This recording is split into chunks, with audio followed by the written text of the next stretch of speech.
이번 과목은 두 번째 과목입니다. 두 번째 과목은 인간공학 및 위험성 평가 관리입니다. 우리 인간공학이라는 것은요, 제가 이렇게 서 있으니까 앉고 싶습니다.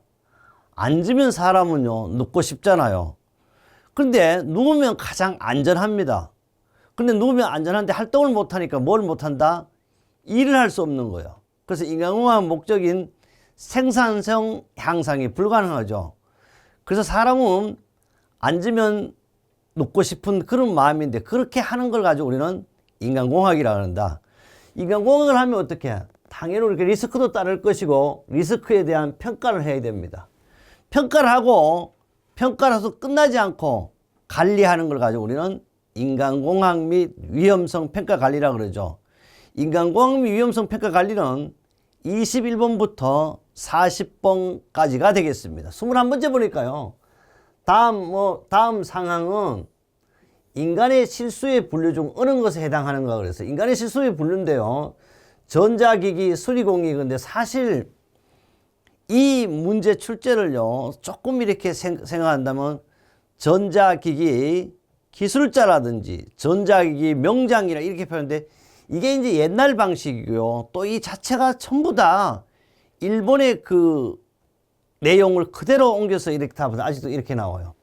전자기기 수리공이 어떤 제품을 분해한다든지 또는 조립하는 과정을 거쳐서 수리를 마친 후 부품 하나가 남아 있어요. 요 사이는 그렇죠. 옛날에는 라디오를 원치라든지 자동차를 수리하러 가면 볼트를 뺄 때는 10개를 뺐는데 분명히 8개 채우고 2개 내지 1개는 항상 남아 있어요. 이게 뭐냐 이 말이야. 실제 아직도 그런 현상이 있는 것이 있습니다. 그런데 왜 이런 실수를 가지고 무슨 실수냐 그랬더니 보자고. 4가지. 타임에라는 건 어떻게? 시간에 대한 거잖아요. 늦었든지 빨랐든지. 그러니까 아니죠 이거는. 그 다음 오미션 에라고. 오미션과 요걸 잘 모르면 뭘 알아야 돼? 커미션을 알아야 돼. 커미션은요, 행동을 했는데 잘못한 거잖아. 커미션 때문에 지금 나라가 난리 났잖아요. 왜 주냐고. 그러니까 줬으면 말을 말든지 받은 놈도 가만히 있어. 이게 커미션이잖아. 근데 그게 잘못됐다 그러잖아. 근데 오미션은 뭐냐? 그러면 아예 얘는 안 해보는 거야. 그러니까 부품 10개를 해야 되는데 9개만 하니까 뭐가 있어? 1개가 남잖아. 요렇게 하는 거 해야 되는데 안 했잖아. 하면 10개가 되는데 안 하니까 9개 돼. 이런 걸 가지고 우리는 무슨 에라? 오미션 에라라는. 답은 바로 2번이 답 나왔네요. 그러나 끝까지 읽어보자 그랬더니 커맨드 에라는요, 내가 하고 싶어도 부품이 없다든지 어떤 사람이 나를 잘못 괴롭힌다 이런 걸 커맨드 에라라고 그러죠. 그 다음에 엑스트라입니다. 엑스트라는 사실요, 있어도 그만 없어도 그만 없는 게 차라리 편해. 이걸 가지고 뭐라 그래? 불필요한 에라라고 그러죠. 그럼 보자고. 계속해서 해설을 보니까 봐요. 오미션입니다. 작업 수행을 행하지 않음으로써 발생을 해요. 답은 그래서 바로 오늘 오미션 에러가 답이었습니다. 타임은요, 수행지의 시간에 대한 거니까. 그 다음 요 있죠. 커미션은 뭐냐 그러면 바로 여기 C가 하나 더 붙여가지고 C 이러잖아. 뭐 불확실한 해놓고 잘못했네. 근데 맨날 C 붙은 거야. 왜? 잘못했기 때문에 그런 거죠. 그래서 커미션이에요. 그 요거하고 요걸 꼭 잘 구별했으면 좋겠습니다. 그 다음에 시퀀스는요, 순서대로 원래 가야 되잖아, 하나하나. 근데 순서대로 못한 거, 1, 2, 3, 4를 가야 되는데, 1, 2, 3, 4라 그러면 2를 건너뛰고 1, 3, 2, 4라 이렇게 하는 방법. 그 다음에 엑스트라는요, 불필요한 작업 수행인데, 사실 이거는 없어도 그만, 있어도 그만, 이런 뜻이 엑스트라가 되겠습니다. 그럼요, 또 이제 커맨드에 대해서 조금 더 보충 합수를 해놨어요. 커맨드라는 것은 직무를 하려고 해도 뭐가 없다? 정보가 없대. 맨날 하면 뭐라 그러면, 야, 일 좀 해고 공부 좀 해라 그러면, 야, 공부 분위기 안 됐다든지, 또 뭐냐 하면 뭐 좀 사업 좀 하라 그러면 돈이 없대. 그러니까 온통 정보가 없다든지, 아는 데 없다든지, 인맥이 없다, 이런 걸 정보로. 그 다음 뭐가 없어? 물건이 없다는 거야. 하고 싶어도. 그 다음 뭐가 없어? 에너지 등이 없어. 그러니까 이 커맨드 실수는요, 하려고 해도 필요한 정보, 물건, 에너지 등이 없어 발생하는 실수라기보다 이거는요, 나는 핑계야. 왜 공부 못하냐 그러면 엄마 아빠 머리 나쁘기 때문에 내가 유전인자가 있어서 공부 못한다 그러잖아. 이게 틀린 건 아니에요 사실. 또 그뿐 아닙니다. 학교 가서 공부 왜 못하면 선생 잘못 맞지, 그것도 맞는 말이긴 하지만 모든 것은 우리는 누가 그랬어? 바로 우리는 연쇄 이론을 발명한 뭐라 그랬습니까? 하인리가 그죠? 사고 발생 5단계라고 그랬잖아. 1단계, 2단계 없어도 3단계 불안전 행동과 불안전 상태 직접 원인만 제거한다면 사고와 재해는 오지 않는다 이거예요. 사실은 우리는 핑계가 있어야 돼요. 그래서 오죽하면 이런 얘기 하잖아요. 공동묘지 가면 사람이 죽을 때 이유가 있었다. 다 이유가 있는 거예요. 그래서 여러분 나는 그래. 왜 시험 떨어졌냐 그러면 당연히 뭐라 그래. 59점으로 떨어졌다 그래. 나는 왜 59점으로 떨어지냐고 한 개 더 맞춰서 60점을 합격하면 좋은데 이게 안 되는 거야. 그래서 제가 이런 얘기를 꼭 합니다. 여러분은요. 저와 함께 한다면 떨어지고 싶어도 떨어지지 않는다는 이야기를 제가 항상 하거든요. 왜 그러냐면 어쩌다 실수하는 사람이 있어요. 전화가 옵니다. 자기는 35점 맞고 평균 67점 맞았는데 왜 떨어지냐. 35점 맞아서 떨어지는 거야. 그래서 제가 이런 얘기를 합니다. 다음에는요. 떨어지고 싶어 떨어져. 왜? 이분이 요게 35점이 아니고 10점을 맞았다든 0점을 맞아서 뭐 이거 포기를 해버리는 거. 포기를. 그런데 성질 나잖아. 연필 하나만 잘 그려. 이건 못해서 그런 게 아니야. 말 그대로 실수를 해서 그런 거야.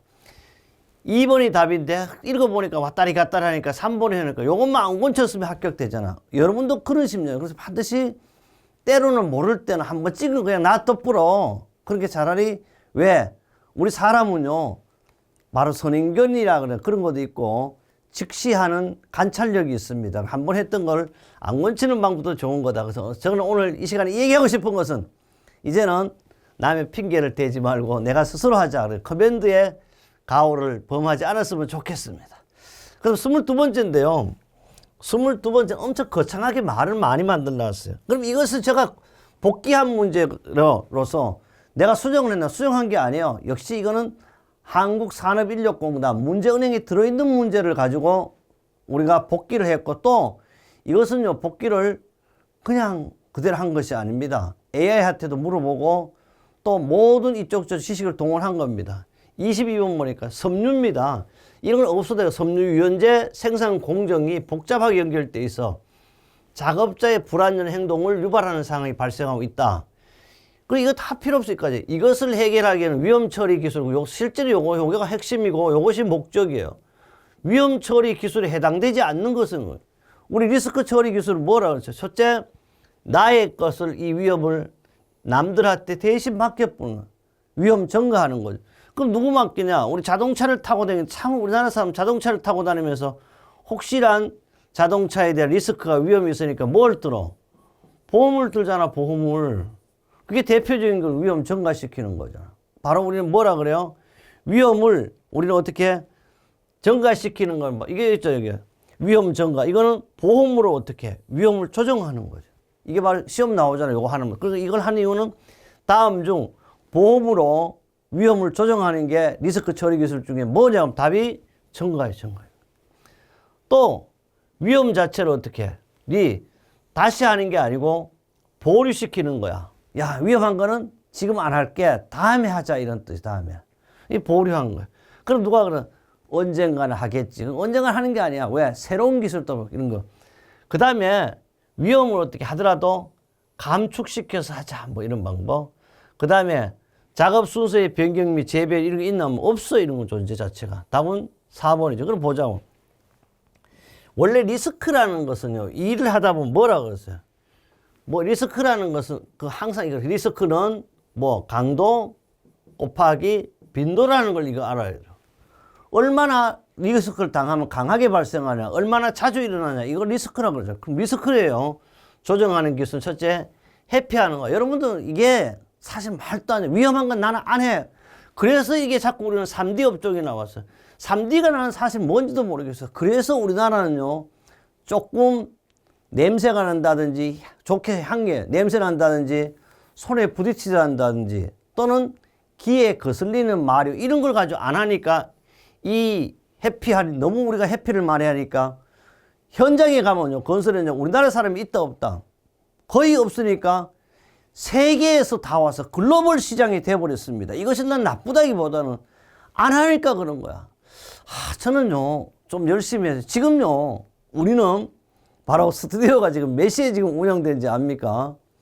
저와 우리 감독이 4시 되면 올 때도 많습니다. 지금 하고 있어요. 남들은 지금 자고 있는 시간에 지금 아직도 7시가 안 됐는데 하고 있습니다.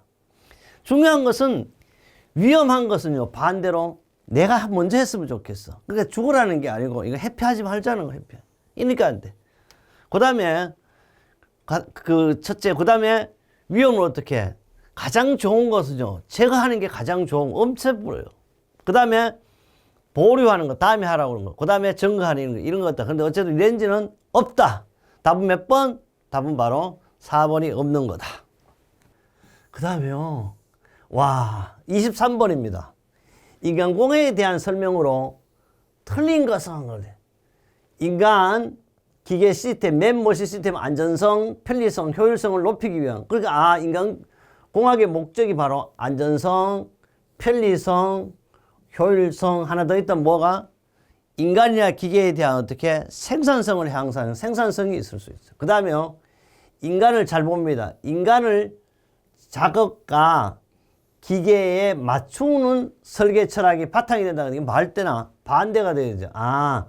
작업과 기계를 어떻게 인간에 맞춰야 돼. 그래서 인간은요 만물의 영장이에요. 인간은 뭐라 그래서 인간을 위대하다 그랬잖아 우리가. 오직하면 우리나라 건국이념도 홍익인간 임내천의 사상입니다. 하늘보다 더 귀한 게 누구야? 나야.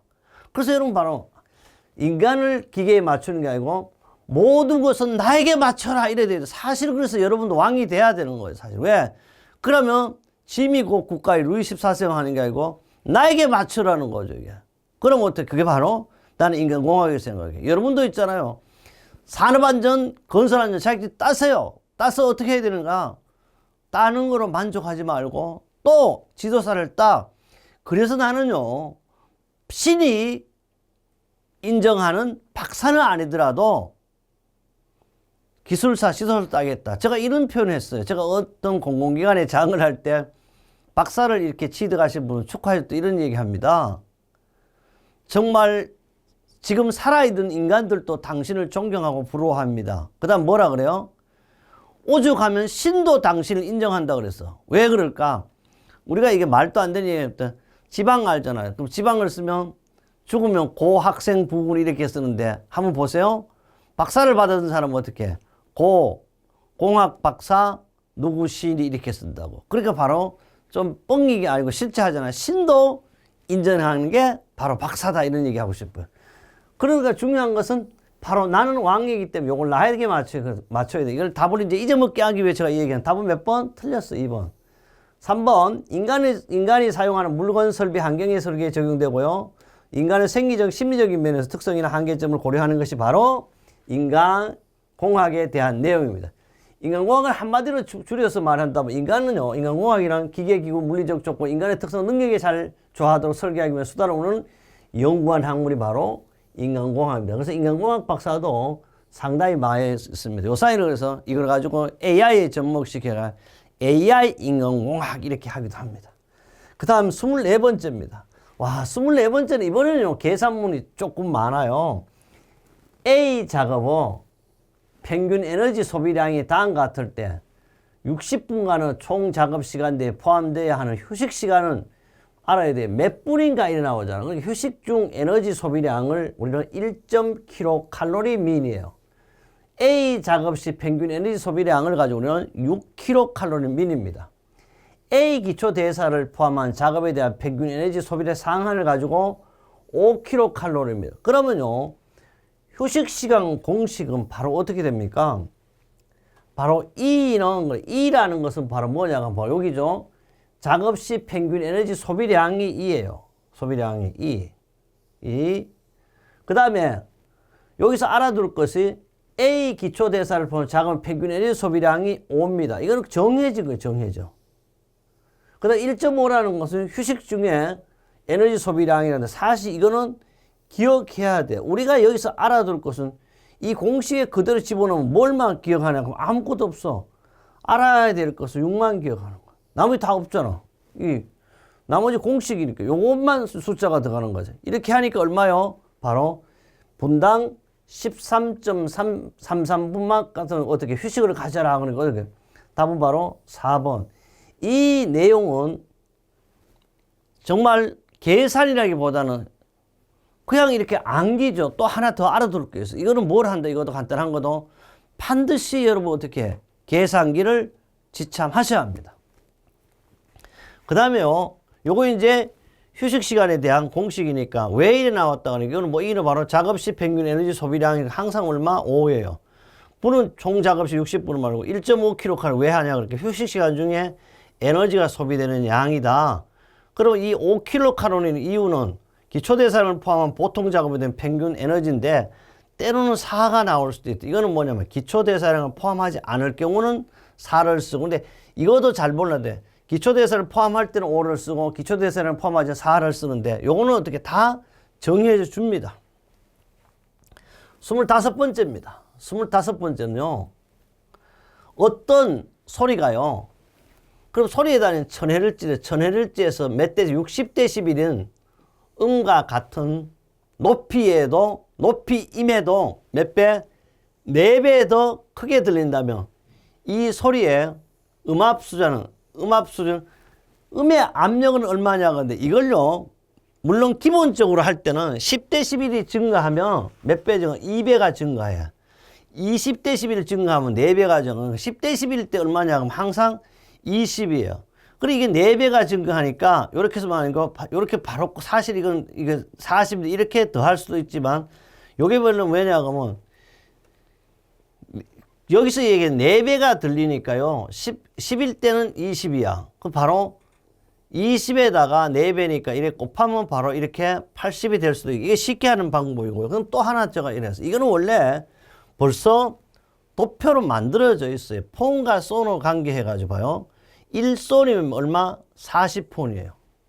2손이면 50폰이에요. 그러면 4손이면 60폰인데 여기는 바로 뭐냐 하면 그래서 10폰이 증가하면 200소리 크기가 되고 20폰이 증가하면 4배니까 40, 20, 4배니까 얼마 되나? 80 이렇게 쉽게 나올 수도 있습니다.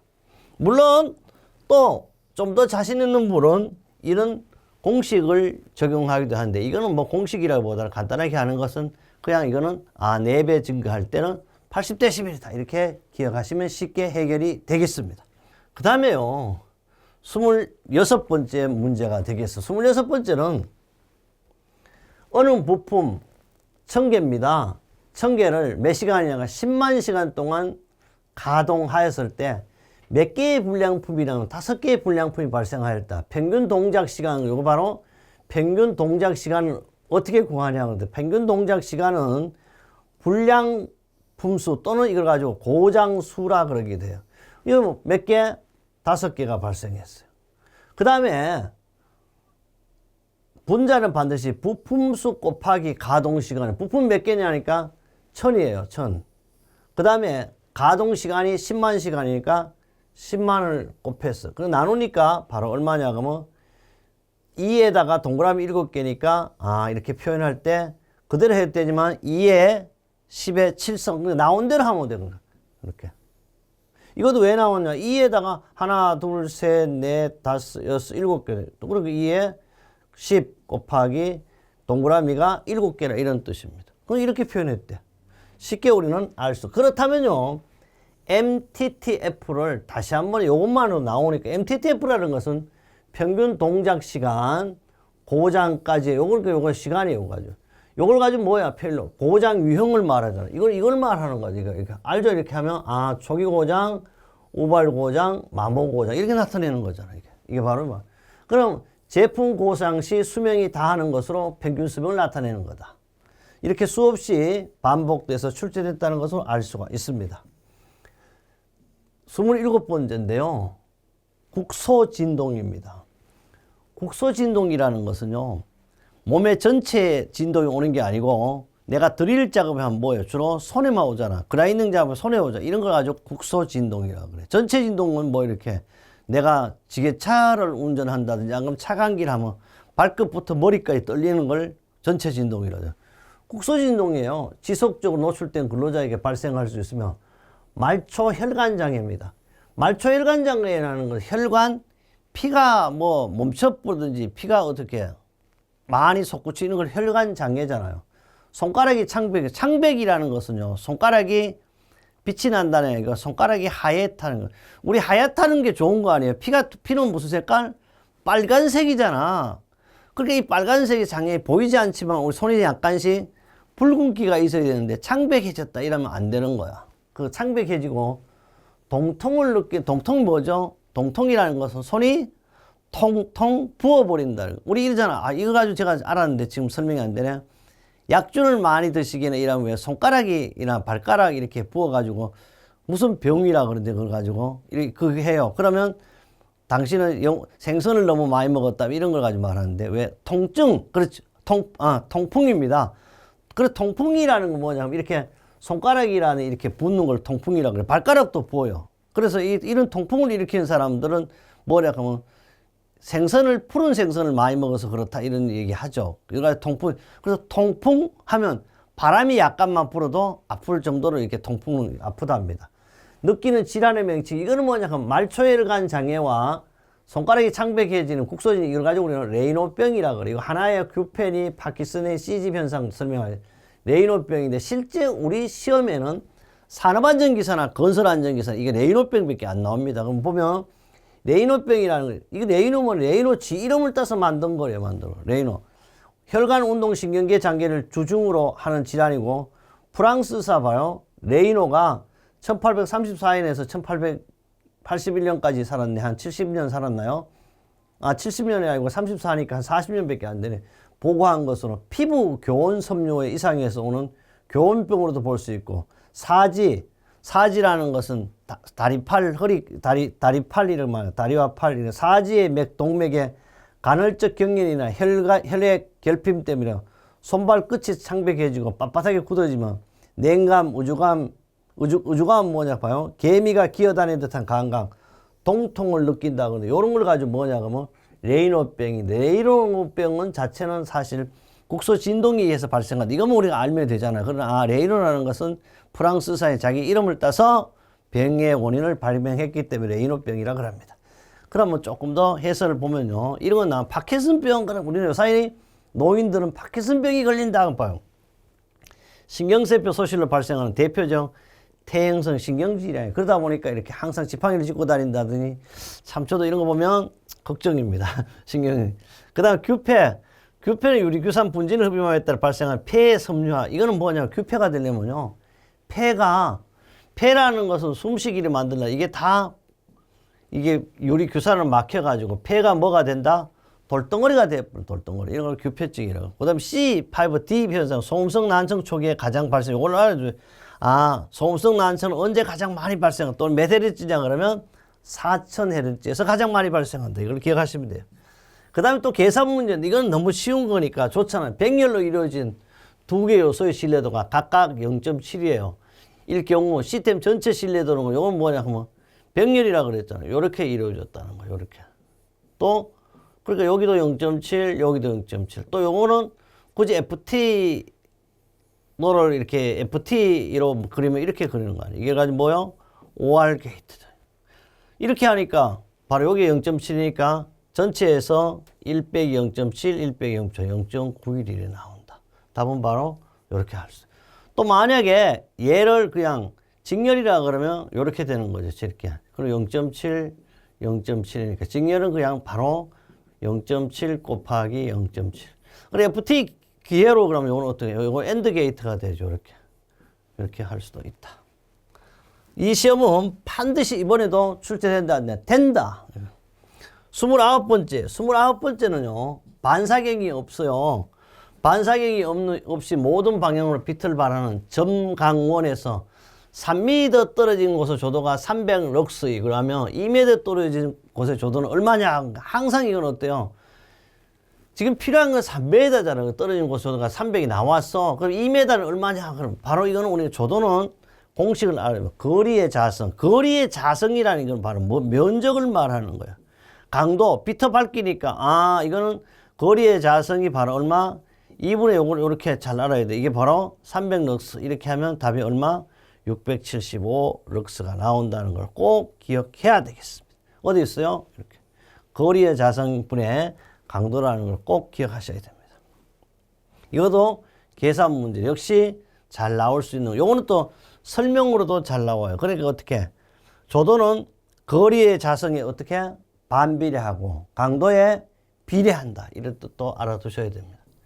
그 다음에 30번입니다 30번에는요 시스템형, 이번에 위험성 평가가 아니면 시스템형 운용 단계, 운용이라는 것은요 이게 헷갈리면 운영 단계라 그래도 괜찮아요. 그래서 운영이 뭐예요? 우리는 오퍼레이팅 한다는 거죠. 그 시스템 SOP 단계, 이렇게 시스템 운영 단계 이루어져야 할 주요한 시스템 부분은 작업이 아닌 것은, 시스템 운영 단계는요 첫째, 생산 시스템의 분석을 한다든지 효율성을 검토한다 보여. 생산 시스템 분석한다는 건 어떻게 해요? 마지막 단계, 결과 단계죠. 야, 이거 잘했냐면, 우리 언제 분석을 한다는 것은 우리는 시험을 봤어. 건설안전기사는 100문제, 산업안전기사는 120문제. 이걸 평가하잖아. 이거 분석하는 걸. 평가해봐. 60점 이상 합격이야. 효율성 검토도 잘했냐 못했냐 이걸 나타내는 거. 이게 뭐죠? 이거는 운용 단계에서 하는 게 아니고 어떻게 해? 이걸 가지고 우리는 간단하잖아. 아, 평가 단계에서 하는구나. 벌써 나왔어. 그러나 제가 이게 나왔더라도 이제 운용 단계 제가 설명하니까 기본이 돼. 그래, 운영은 지금 내가 운영하는 거야. 지금도 이런 걸. 요거는 평가 단계. 그럼 운용 단계 어떤 게 이루어지냐 보자고. 첫째, 운용 단계에서는요 안전성 손상 없이 사용 설명서 변경과 수정을 평가하는. 그러니까 안전성에 손상 없이 사용 설명서를 변경과 수정을 평가한다든지, 또 운용 안전성 수준 유지를 보증하기 위한 안전성을 검사하는 겁니다. 또 운영 보존 위급 시 절차를 평가하여 설계 시 고려사항 같은 타당성 여부를 어떻게 식별하는 걸 가지고 우리는 바로 이거는 OSP 운영 과정을 해요. 또 알아둘 것은 똑같은 말이에요. 운영 안전성, 운영 보존, 똑같은 계속 무력이란 말이 나올 것이다. 이제. 그럼 이거는 어떻게? 요것도 이제 사실 어려운 문제, 이거는. 그러니까, 생산 시스템을 분석하거나, 여기 생산 시스템은, 시스템이라는 말을 할 때 전체라는 말이에요. 시스템, 맨머신 시스템, 인간과 기계라고 그러죠. 그 한계가 아니고, 그 전체를 분석하고 효율하는 것은 평가 단계에서 한다. 이걸 말해서는 똑같은 걸로 2, 3, 4를 옮겨놓은 거 되겠습니다. 31번째입니다.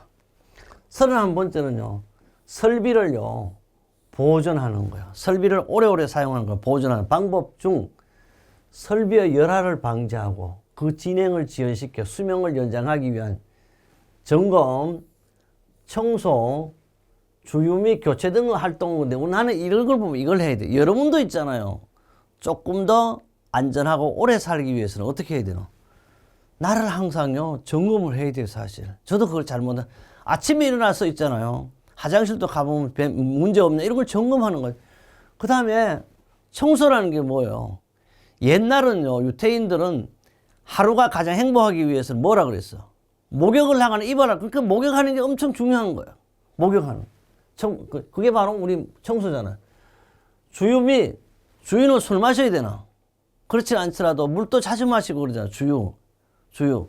그 다음에 교체 등의 활동은, 이 교체는요, 우리가 좀 나쁜 표현하면 잘 먹고 잘 싸고 이런 게 뭐야?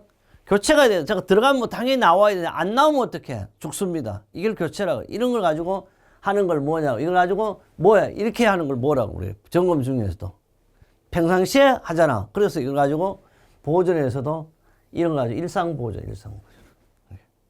그렇게 하기 위해서 연결은. 항상 우리는 이게 가지고 뭐야? 생체 리듬 라이프 사이클이에요. 이게 뭐냐? 일상보존. 보자고. 보존의 종류는. 첫째, 사후보존은 고장이 발생한 이후에, 그 사실 이거는 사후, 사람도 죽을까지 사후는 고장이 발생한 이후에 시스템 원래 상태로 되돌리는 거. 이건 사실 하면 안 되죠, 사후. 고장 나기 전에. 사후보존은 고장 난 이후에 하는 거다는 거. 요거는 이제 보존 예방은요, 이걸 잘 해야 되거든. 유지보수가 필요 없는 설비를 만들기 위해 설계 단계부터 개선 사항들을 반영하는 관리 체계, 즉 설계로부터 근원적으로 고장이 나지 않도록 보존이 불필요한 설비를 만드는 것을 보존 예방이라고. 사실 이렇게 해야 되는 거 아니에요? 여러분도 그죠? 100살까지 살 동안 이렇게 됐으면 좋겠어. 신이요, 그렇게 안 만들어주나 봐요. 보존 예방입니다. 그래서 우리 건강하게 태어난 것도 얼마 행복이고 감사한 일이잖아. 보존 예방이.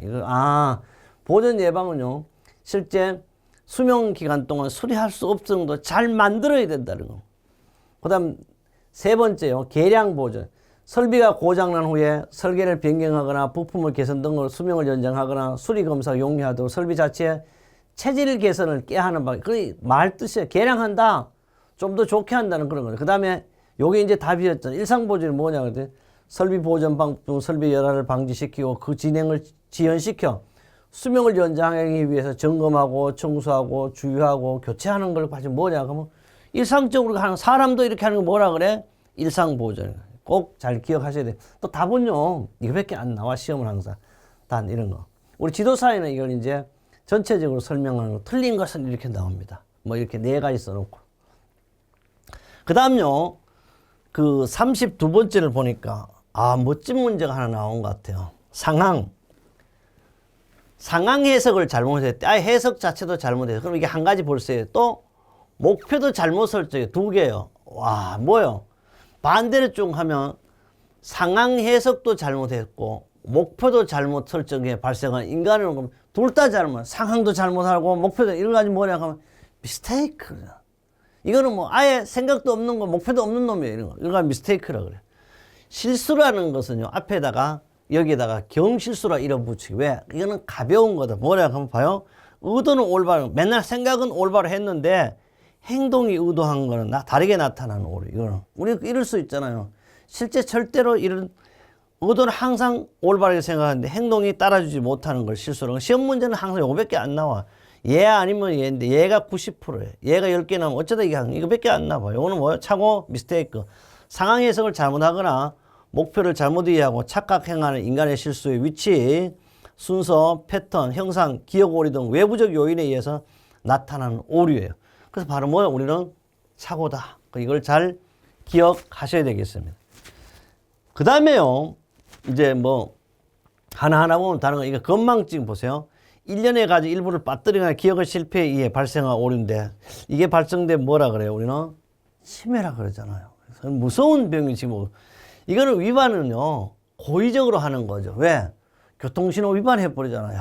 저는 평생을 살면서 교통신호를 한 번도 위반하지 않는다 그러고 살았어요. 실제 그런데 얼마 전에 한 번 했어요. 했는데 그게 우리 집 앞에 30km인데 34km를 해가지고 내가 하길래 왜냐 그랬더니 학교 앞인데 33km까지는 괜찮은데 항의도 제가 했는데 뭐 내가 실수했으니까. 그래서 얼마쯤 낼까요? 우리 집에는 강역시를 사는데 얼마쯤 내? 거금 7만 원을 내는 거예요. 7만 원. 새벽에 그거도. 아침 4시 30분에 제가 출근할 때 이렇게 걸렸어요.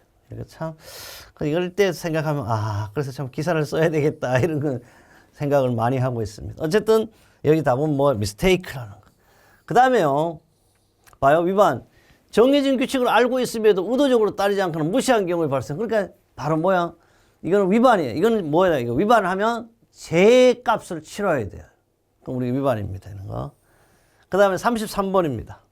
차폐예요. 차폐. 차폐는 뭐를 막는다. 이거 차폐 효과에 대한 설명으로 옳지 않는 것은 차폐응가 배음의 주파수가 가까울 때 차폐 효과가 크다. 이 말은 뭐냐 그러면 차폐응가 여기서 막아놓는 소리와 배음의 주파수가 가까울 때는 역시 차폐 효과가 크고요.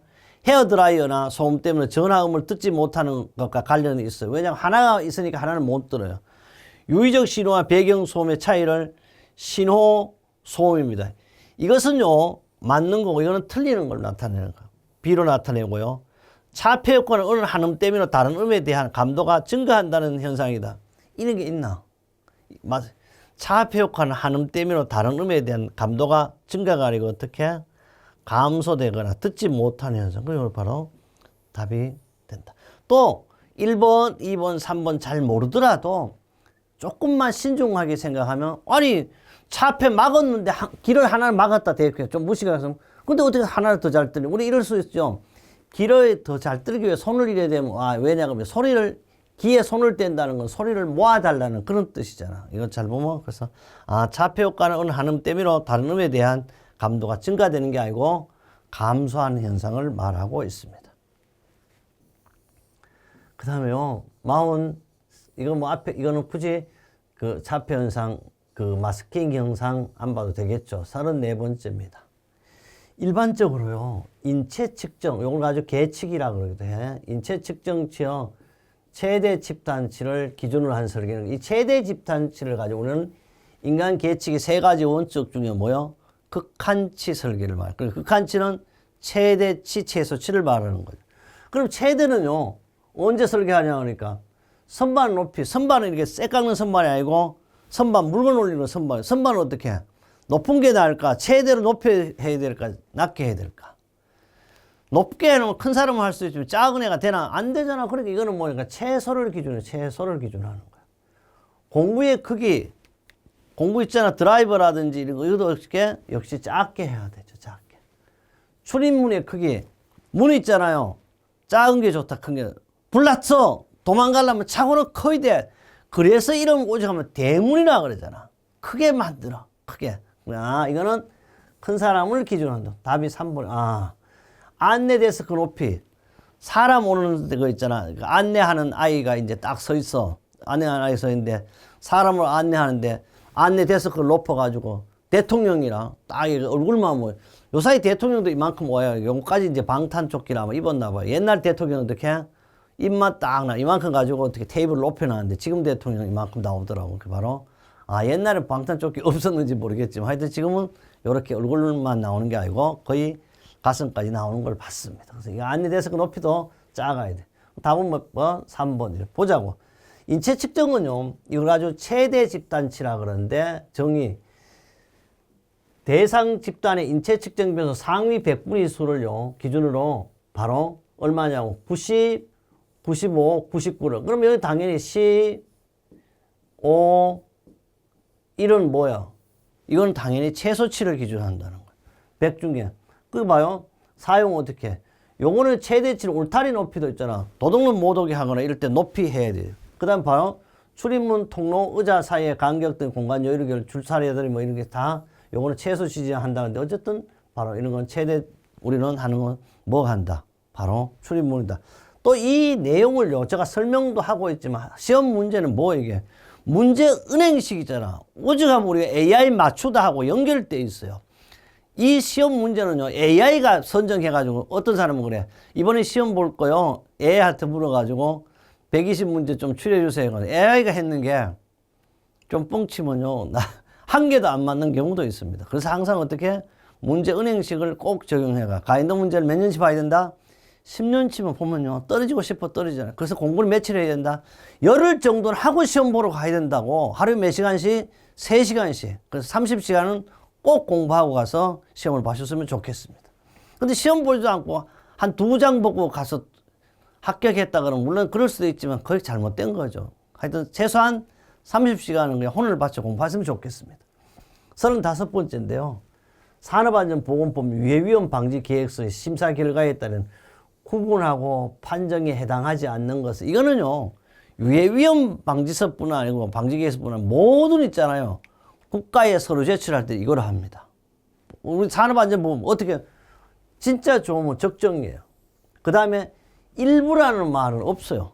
그 다음에 어떻게, 안 되면 부적정이에요. 그 다음에 조건부 적정입니다. 답은 없네요. 모든 국가 서류 심사는 적정, 부적정, 조건부. 근데 대개 조건부 적정 맞으면 조집니다. 이거는 끝난 건 거예요. 대개, 부적정 맞아요. 그러나 이거는 대개 조건부 적정을 많이 해줘요. 조건부 적정, 이걸 수정해와라. 이거는 그렇게 하면 안 되는데, 저도 막 때로 항의하거든요. 왜냐면 이거는 공무원들이 무슨 자존심이냐, 말도 안 되는 얘기. 지금 이거 듣고 있는 뭐 10,000명 이상 공무원도 듣고 있겠죠. 그죠? 정말 나는 잘해줬으면 좋겠어. 이거는. 그럼 조건부 하면 안 돼. 조건부 하면 그 자리에서 수정할 수 있으면 수정해가지고. 요사이 좋잖아. 저도 40년 동안 있잖아요. 선생을 했는데, 그러면 틀리면 바로 불러가지고 요사이는 얼마나 좋아. 컴퓨터에 있으니까 혹시 메모리를 갖고 오셨습니까? 안 그러면 이제 이메일 받을 수 있어요. 마지막에 있잖아요. 앞장하고 뒷장 도장을 찍어. 그거는 대표이사. 그럼 중간 거는 수정이 되나 안 되나? 이런 가르쳐주면 수정해주면 되잖아. 이게 공무원들이 다시 해오세요. 이거 권쳐. 그 자리에서 그러면 혹시 제가 권쳐드리겠습니다. 이렇게 하면 멋진 공무원 되는 거 아닙니까? 나쁜 건 하죠. 혹시 오류를 일으켜 이런 걸 좀 수정. 이거 바로 조건부 적정. 하여튼 여러분도 항상 우리는 뭐다 적정해야 됩니다. 요거밖에 없어. 적정, 조건 부적정. 법에 있어, 이거는. 뭐야? 부적정밖에 없다. 어디 있어? 산업안전보건법 시행규칙 123조 있다. 36개입니다. 실효온도입니다. 실효온도를 가지고 우리는 항상 이 앞에 ET 온도라고 그래요. 옛날에 ET가 있었죠. ET에 영향을 미치는 주요 요인이 아닌 것은 우리는 실제 느끼는 온도는요. 반드시 말 그대로 온도가 느낄 수 있고요. 또 습도가 있어요. 공기 유동을 가지고 뭐라 그래요? 우리는 대류라고 그래요. 요거는 복사열은 해당이 없어요. 그래서 요런 걸 실효온도 영향을 주는 건 온도, 습도, 대류가 되었고 그 다음에 복사온도가 들어가는 게 있어요. 뭐가 있어요? 열 교환, 다른 말로 증발에 영향을 주는 것은 온도, 기온, 습도, 복사온도 들어가요. 요게 참고적으로 꼭 알아두시면 되겠습니다. 37번째요. 이거 참 어려운 문제인데 이 문제를 조금 이렇게 혹시 출제하시는 분들이요. 저 강의를 보고 출제한다면 이거 좀 바꿔줬으면 좋겠어요. 왜? 근골격 부담자가 범위 유해 요인 조사 방법에 관한 고시사항, 근골격 부담자에 해당하지 않는 것은 단 상시 작업을 기준한다. 근데 이게 어려워요. 차라리 이런 거 갈로로 어떻게 다음 이렇게 문제를 뭐 하루에 10회 이상 몇 킬로 이상 물체를 드는 작업을 근골격 부담 작업이라는 이렇게 조금 수정하면 안 되나? 근데 이렇게 어려워. 이거는 사실 누구나 몇 가냐면 힘들어요. 그 다음에 이거는 근골격 부담자. 하루에 10회 이상 25kg 물체를 드는 작업은 근골격 부담자 해당돼요. 하루에 총 2시간 이상 쪼그려 앉거나 무릎을 굽힌 자세에서 이루어진 작업도 해당돼요.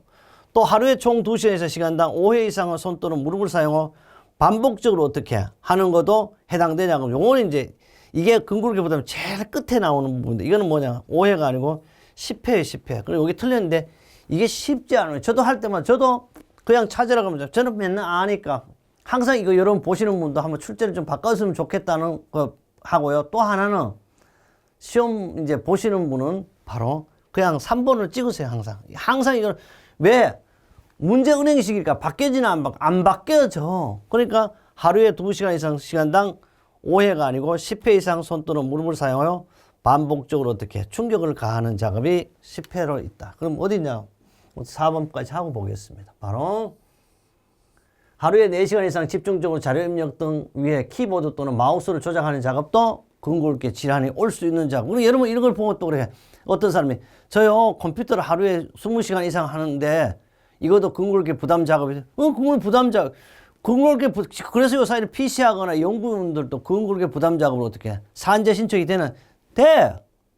근데 뭐 이렇게 특히 있잖아. 연구 작업하는 사람은 항상 지금은 이제 사무실에 담배를 못 피게 하니까 옛날에 담배 다 계속 물고요.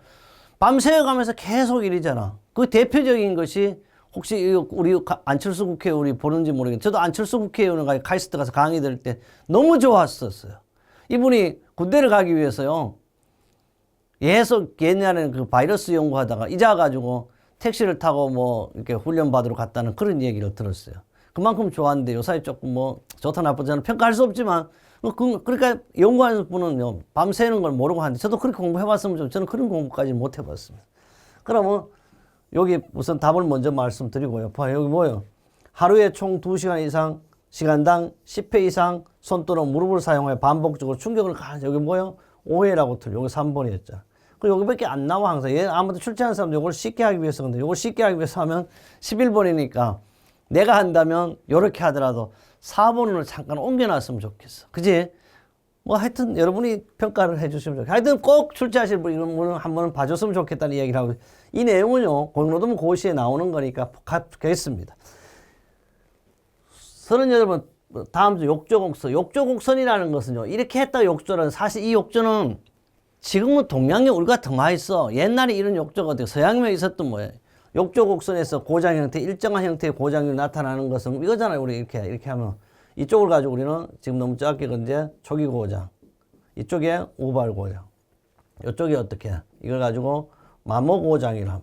그럼 여기 일정한 것은 뭐예요? 이게 일정한 것은 뭐예요? 이게 우발 고장이니까 여기 있네 답이 바로 요놈을 말해. 그 얘가 이렇게 됐을 때 얘는 절대로 변화가 없어. 그러니까 딱 이거예요. 얘가 줄어들면 얘는 그 통째로 다 옮겨와. 그럼 얘는 늘어나죠. 그럼 얘가 뭐요? 증가형이고. 얘는 초기 고장 어떻게? 감소한다는 거. 이거 가지고 우리는 욕조곡선이죠. 그 다음에요. 우발 고장이 정의했는데 이거는 뭐 정의를 특별히 랜덤으로 발생하는 거고요. 봐요. 예측할 수 없게 생기는 고장으로 시운전이나 저금작업을 방지할 수 없어요. 알아. 그럼 우발고장 아직도 못해요. 저도 차를 샀는데요. 하여튼 저 차도 이렇게 잘못된 차인데 내가 독일 말을 잘못하니까 이렇게 못한데 하여튼 이거는 하여튼 이 정도 중에 자기들도 인정했는데 바꿔주지 않습니다. 하여튼 이런 걸 뭐. 그러니까 이거는 예소의 우발 고장에서 평균 고장 시간 비율을 알고 있으면 지역의 전체 고장 일으킬 수 않는 신뢰도를 구할 수 있는 어떻게 일종의 일정형 고장이다. 이렇게 우발 고장의 발생 원인은요, 뭐 안전계수가 낮기 때문에 스트레스가 스트레스보다 크기 때문에 사용자의 가호 때문에 그러니까 아직도 뭐야 천재지만 이렇게 알 수가 없고 발견할 수 없는 가지고 우리는 우발 고장이라 또 발생도 어떻게 랜덤 형태로 발생하죠. 그 욕조곡선 보면 바로 우발 고장은 일정하게 유지하는 거고 요거는 초기 고장은 감소, 만무 고장은 증가합니다. 38번째입니다. 다음 시스템의 신뢰도 값은 아까는 요것만 나왔어. 요거는 어떻게 요거와 요거와 있잖아요. 두 개가 동시에 나오는 이거 간단해요. 이거도. 그럼 얘와 따로따로 해도 돼요. 원래 따로따로 해도 되지만 그게 하면 어쨌든 여기는 전체적에서 1 빼기 0.7 1 빼기 0.7 이렇게 하면 돼. 그 다음에 이걸 대갈로 이렇게 묶어보면 돼. 여기까지. 그 다음 곱하기. 다시 얘를 해, 그냥. 얘는 0.8 곱하기 0.8. 이렇게 하는 거 똑같다. 그렇게 하면 바로 답이 얼마? 0.582. 어디 있노? 이렇게. 뭘 한다? 계산기로 반드시 해야 되겠다. 40번째인데요. 40번째는 완력 검사입니다. 완력. 힘. 원래 밀고 당기는 힘을 완력이라고 하죠. 완력 검사에서 당기는 힘을 측정할 때 가장 큰 힘을 낼 수 있는 팔꿈치의 각도는 그런데 이거 있어요.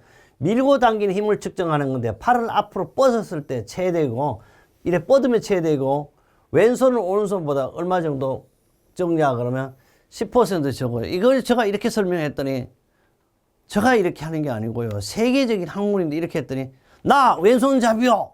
이러면 할 말이 없는 거예요. 그죠? 반대로 생각하면 되겠습니다. 이거는 통상 우리는 150도 했을 때 가장 어떻게 풀은 있잖아. 밀잖아. 풀. 미쇼. 그 다음에 푸시. 당기쇼. 이런 거. 하면 이렇게 이런 걸만. 그래서 얼마냐 그러면 150도일 때 하여튼 이거는 최대가 될 수 있다는 것이 되겠습니다. 이렇게 해서요. 우리는 바로 두 번째 과목 인간공학 및 위험성 평가 관리에 대해서 여러분의 만점 합격을 위한 강의를 했다고 나름대로 생각합니다. 그래요. 다음 세 번째 강의에도요. 오로지 합격을 위한 강의를 이어지도록 하겠습니다.